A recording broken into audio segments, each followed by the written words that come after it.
या चैत्र नवरात्रे में, शरदीय नवरात्रे में, आषाढ़ी नवरात्रे में,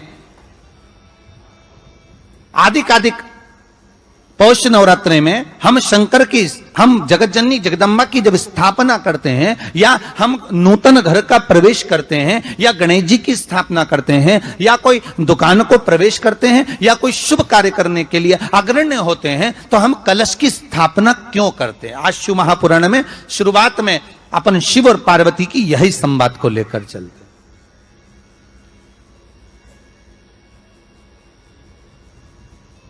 आखिर कलश में ऐसा क्या है? कलश के अंदर आखिर ऐसा क्या विराजमान है कि 33 कोटि देवता उस कलश के अंदर आकर बैठ जाते हैं? महाराज,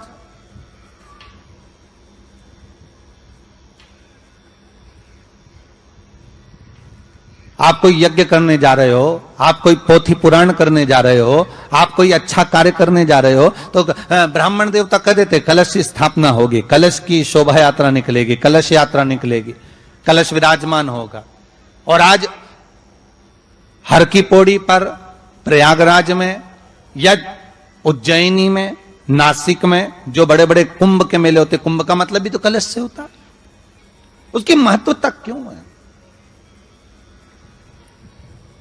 उस कुंभ की, उस घड़े की महत्वता कहां से प्रकट हो गई? शिव महापुराण की कथा कहती है महाराज, भगवान ओघड़दानी शंकर स्वयं आद्य शक्ति जगदम्बा से कहते हैं कि जगदम्बा तू क्या चाहती है बोल। तो जगत जननी जगदम्बा कहती है कि जहां मैं हूं वहां शंकर है। ये आपने कह दिया, पर जहां शंकर है वहां पार्वती का होना जरूरी है। उसके लिए सिद्ध करने के लिए एक स्थान ऐसा बनाया जाए जहां पर शंकर विराजमान है और शंकर के साथ पार्वती विराजमान है। तो शिव जी ने कहा, पार्वती उसके लिए मैं तुझे एक सुंदर कलश का निर्माण कर देता हूं। दुनिया का रचनाकार, दुनिया की रचना करने वाले महाराज, संपूर्ण ब्रह्मांड की रचना करने वाले, जिनको भगवान शिव ने स्वयं ब्रह्मदेव से कहा है कि ब्रह्मा जी तुम सृष्टि खंड को आगे बढ़ाइए, सृष्टि की रचना करिए। और आज ही के दिन, यही चैत्रीय प्रतिपदा के दिन, यही इसको कहते हैं नया संवत्सर, नया वर्ष। हिंदू धर्म में क्यों कहा जाता है? आज ही के दिन ब्रह्मा जी ने महाराज सृष्टि की रचना करना प्रारंभ करा था। आज ही के दिन भगवान शिव और ब्रह्मा का संवाद हुआ था। सीधे भगवान शंकर ब्रह्मदेव के पास जाकर बोले थे, हे ब्रह्मदेव आप सृष्टि की रचना करिए। तो ब्रह्मा जी ने पूछा था, सारे नक्षत्र आपने बनाए, सारे दिन आपने बनाए, सारी घड़ियां आपने बनाई, सारा पल आपने बनाया, मनुष्य की श्वास गिनती, काउंटिंग, अर्थात मनुष्य के शरीर की रोमावली, ये सब आपने निश्चित करी है। और नवरात्रे में भी देवी की आराधना का एक स्मरण का सुख है महाराज। ज्योत का विधान है, नवरात्रे में देवी की ज्योत लगती है, अखंड ज्योति लगती है, जवारे बुआए जाते हैं, कलश लगता है। ज्योत का भी विधान है। जिसके यहां दिया अखंड जलाया जाता है, अगर वो दिए की लो, दिए की बाती अगर दक्षिण दिशा की होती है तो उसके घर में साल भर में एक घात जरूर होती है।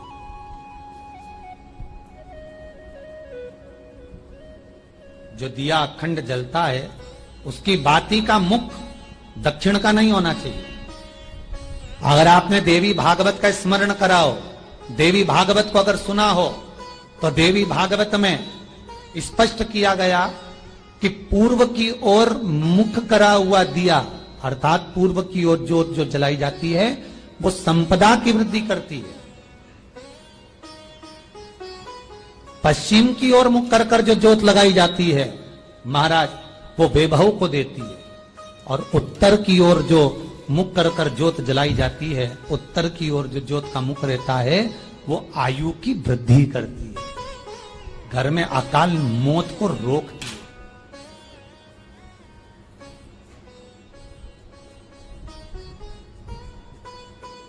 यात्रे का जो भाव तत्व है उसको भी अच्छे से समझ लेना। दक्षिण की ओर ज्योत ना लगाएं। अगर आपको लगाना है पूरब की लगाएं, पश्चिम की लगाएं या उत्तर की लगाएं। और जितने दिन महारानी जगदम्बा जगतधात्री दुर्गा भवानी, अब की बार माता जी घोड़े पर आई है। हर बार देवी बदल बदल के आती है, इस बार जो नवरात्रे आए वो घोड़े के आए। तो घोड़े पर जो देवी जी आती है वो समृद्धि को देने वाली आती है, लक्ष्मी की वृद्धि करने वाली आती है। जैसी घोड़े की रफ्तार होती है उस रफ्तार से लक्ष्मी घर में आती है। तो ये मत सोचना कि कोरोना महामारी ने हमको नीचे गिरा दिया या कोरोना महामारी ने रोक दिया, कमाई के स्रोत रोक दिए, धन रोक दिया।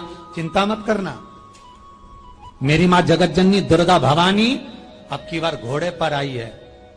साल भर में इतना धन दे देगी कि आपने पीछे के 4 साल में नहीं कमाया होगा, इतनी मेरी मां भंडार भर देगी। ये घोड़े पर आई है, कोई साधारण नहीं हो सकता। देवी भागवत में स्पष्ट किया गया, जब जगदम्बा मगर पर आती है उसका भाव अलग है, और जगदम्बा जब हाथी पर आती है उसका भाव अलग है, और जगदम्बा जब घोड़े पर आती है तो जगत को समृद्धिवान बना देती है, वैभव में कमी नहीं आती। अभी भले दुनिया के लोग अभी रोते हैं कि पैसा नहीं आ रहा, कोरोना महामारी ने सब तोड़ दिया, रोक दिया, पर चिंता ना करना, मेरी मां अगर घोड़े पर आई है तो उसका सुख आपको जरूर मिलेगा। एक जरा सी मिट्टी की दुकान भी अगर आप खोल कर बैठेंगे तो चांदी और सोना के बराबर कमाएंगे, इतना धन देगी वो माता, साधारण नहीं है मेरी माता। तात्विक सुख का आनंद देने वाली, लाभ तत्व प्रदान करने। और नवरात्रि में भी अगर आपकी कोई कामना है, आपकी अगर इच्छा है, आपका मन है, तो जगत जननी की आराधना करो। पति और पत्नी में अगर क्लेश है तो जगदम्बा के मंदिर में मक्खन चढ़ाओ, प्रेम बढ़ जाएगा। आपको लगता है कि पति कोई अन्य स्त्री से लगा हुआ है या परिवार टूट रहा है, तलाक तक पहुंच गया है, तो माता के मंदिर में आप ध्वजा लगवाइए, उस ध्वजा पर मक्खन लगाकर लगवाइए, आपको लाभ मिलेगा। महाराज, यदि आपको लगता है कि बच्चे बहुत ज्यादा अपशब्द बोल रहे हैं, मुंह चला रहे हैं और प्रेम नहीं रख रहे, तो माता के मंदिर में लाल पुष्प, लाल चंदन और लाल चूड़ी मां को समर्पित करिए, प्रेम बढ़ेगा। बच्चा कभी आप जी से कम नहीं बोलेगा, प्रेम की भाषा निकलेगी। मां जगत जननी की आराधना, जगदम्बा की उपासना। नवरात्रे में 9 दिन में से कोई एक दिन ऐसा ले लो जिस दिन कन्याओं का भोजन कराओ, साथ में उनको लाल चुनरी ओढ़ाओ या कोई लाल वस्त्र, लाल पूजन की सामग्री उनको दो, सुख मिलेगा, आनंद आएगा।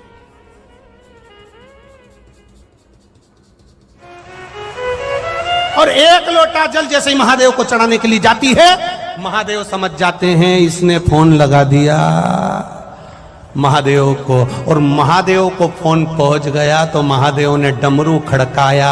जो डमरू खड़काया तो यमराज भी कहने लगे, आप व्हाइट कलर की टवेरा लेकर पहुंचो, मैं ब्लैक कलर की स्कॉर्पियो वापस ले जाता हूं। महादेव आप नंदी को लेकर पहुंचो, मैं इस काय पे बैठता है,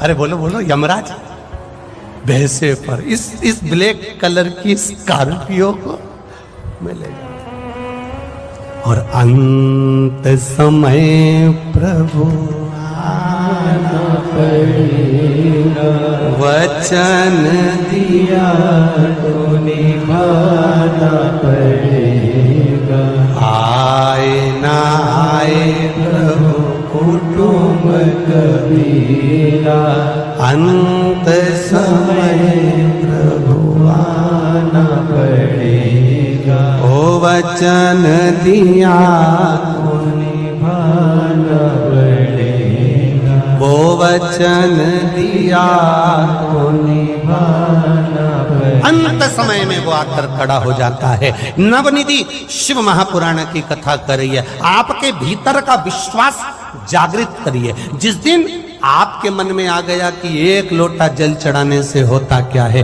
जिस दिन आपके भीतर आ गया कि एक बेलपत्र चढ़ाने से होता क्या है। किसी ने एक मैसेज करा था, उसमें लिखा था हमारे दिल्ली में ना तो समी का पत्ता मिल पाता है, ना बेलपत्र मिल पाता है, हम शंकर जी को क्या चढ़ाएं। हमने उनको मैसेज में खबर करवाई कि आशीष उनको लिखकर भेज दीजिए, आपने बस दिल से अगर एक लोटा जल चढ़ाते समय महादेव का स्पर्श करते हुए कह दिया बाबा मैं बेलपत्र चढ़ा रही हूं, मैं शमी पत्र चढ़ा रही हूं, बाबा ने उसको स्वीकार कर लिया। आपके दिल में आया तो सही, आपके हृदय में यह भाव आया तो सही कि मैं बेलपत्र कैसे चढ़ाऊं, मेरी दिल्ली में नहीं मिल रहा, समी पत्ता नहीं मिल रहा, मुंबई में समी पत्र नहीं मिल रहा, मुंबई में बेलपत्र नहीं मिल रहा, मैं बाबा को चढ़ाऊं तो चढ़ाऊं कैसे। बाबा नहीं कहता कि तुम बेलपत्र चढ़ाने के लिए आओ, बाबा नहीं कहता कि तुम समी पत्र चढ़ाने के लिए आओ, बाबा तो कहता है एक बार मेरे सामने आकर बैठ जा, बस मेरे पास आकर बैठी और मुझे कुछ भी नहीं देगी। वो एक गाना याद करो, आप बैठ मेरे पास, क्या है आगे, आगे क्या है बोलो जरा अच्छे से बोलो, आ बैठ मेरे पास तुझे ना मैं कुछ ना, बस उसके पास जाकर बैठ जाओ।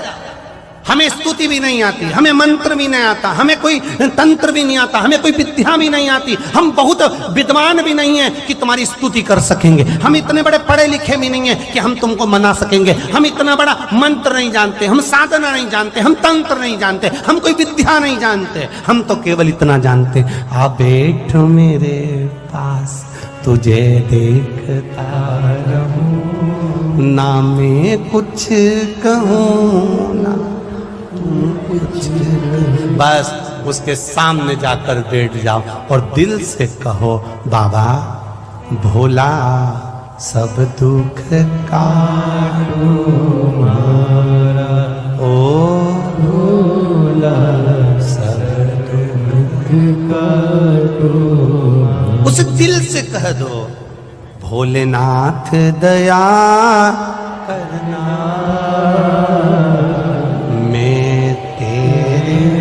भरोसे मेरे बाबा दया करना,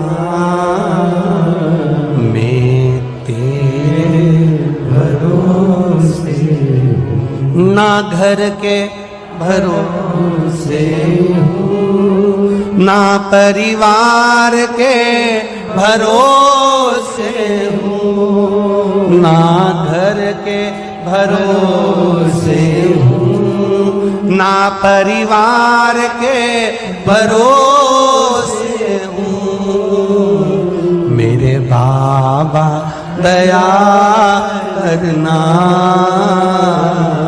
मैं तेरे भरोसे, मेरे बाबा दया करना,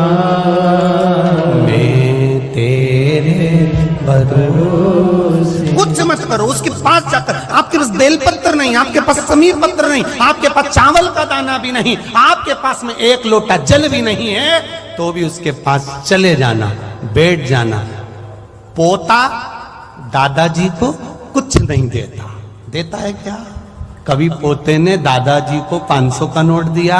नहीं दिया। 1000 रुपए दिए? नहीं दिए। 2000 दिए? नहीं दिए। कभी पोते ने दादाजी को कपड़े दिलाए? नहीं दिलाए। जब भी दिलाता है बस पोता दादा की गोद में जाकर बैठता है, दादा को देखता है, उसको गाल पे लाड़ लड़ाता है, दादा के गले लग जाता है, दादा 500 का निकाल के पोते को दे देता है। वो दादा है मेरा देवादिदेव माँ। पोते ने दादाजी को कुछ नहीं दिया, पर दादाजी ने जैसे ही पोते ने लाड़ लड़ाया, जैसे ही पोते ने स्नेह करा, जैसे ही पोते ने प्रेम करा, जैसे ही पोते ने गालों को हाथ लगाया, आपने देवादिदेव महादेव को स्पर्श करा, आप उसके पास जाकर बैठ गए, उसकी गोदी में जाकर बैठ गए, मात्र स्पर्श कर लिया। नहीं है जल, नहीं है लोटा, नहीं है पानी, नहीं चावल का दाना, नहीं बेलपत्र, नहीं शमी पत्र, नहीं मंत्र, नहीं तंत्र, नहीं साधना, कुछ नहीं आता आपको। आप उसके पास जाकर बैठ गए, उसका स्पर्श कर लिया मात्र। दादाजी ने बस जान लिया इसको क्या चाहिए, पोते का मुख देखकर दादा पहचान जानता है कि इसको चाहिए क्या। उसी तरह मेरा महादेव जान जाता है जो आकर बैठता है इसको चाहिए क्या। इतने आए हो आप, हजारों की संख्या में, लाखों की संख्या में आप लोग यहां पहुंचे हो, इतनी दूर, ना जाने कहां कहां से ऑटो गाड़ी सब कर कर यहां तक पहुंचे हो। हम नहीं जान सकते कि आपको चाहिए क्या। आपको बोलने की भी जरूरत नहीं, और ना हम बता सकते हैं कि तुम्हारे ललाट पे क्या लिखा है और तुम्हारा भाग्य क्या बोल रहा है। हमको तुम्हारा भाग्य देखना भी नहीं आता, हम तुम्हारा भाग्य देखकर बता भी नहीं सकते कि तुम्हारी आगे किस्मत में क्या लिखा है। पर इतना जरूर कह सकते हैं, किस्मत लिखने वाले ने लिख दिया, पर बदलना मेरा महादेव जानता है। आप आए हो, बैठे हो, उसके चरणों में पहुंचे हो। कई लोग हमसे कहते हैं गुरुजी आप बताओ हमको ये तकलीफ है, आप कुछ बता सकते हो। हम कहते हैं हमें कुछ नहीं आता, ना हम बता सकते कि तुम्हारा दुख कैसे कटेगा। इतना जरूर कर सकते हैं, उसने अगर आपको इतनी दूर से पकड़कर, लाखों की संख्या के बीच में से आपको पकड़कर अगर यहां तक 11 नंबर ग्रेटर नोएडा में इस उमा पब्लिक स्कूल में बुलाया है, तो तुम साधारण नहीं हो, उसने किसी कारण से बुलाया। अगर नवरात्रि का व्रत एक लौंग पर कर रहा है तो उसको करने दो। कोई नवरात्रि का व्रत अगर एक गिलास दूध पर कर रहा है तो उसको करने दो। अगर नवरात्रि का व्रत एक जरासी सुपारी पर कर रहा है तो करने दो। कोई नवरात्रि का व्रत कैसे कर रहा है उसको करने दो, उसकी मर्जी।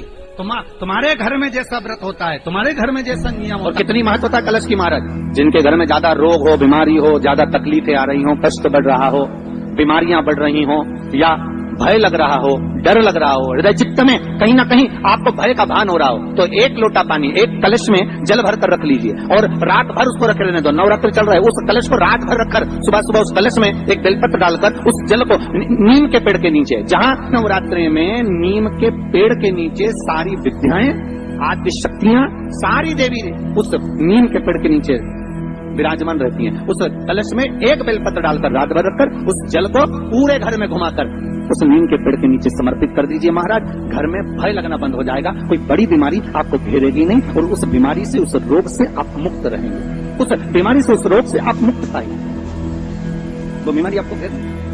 कलश का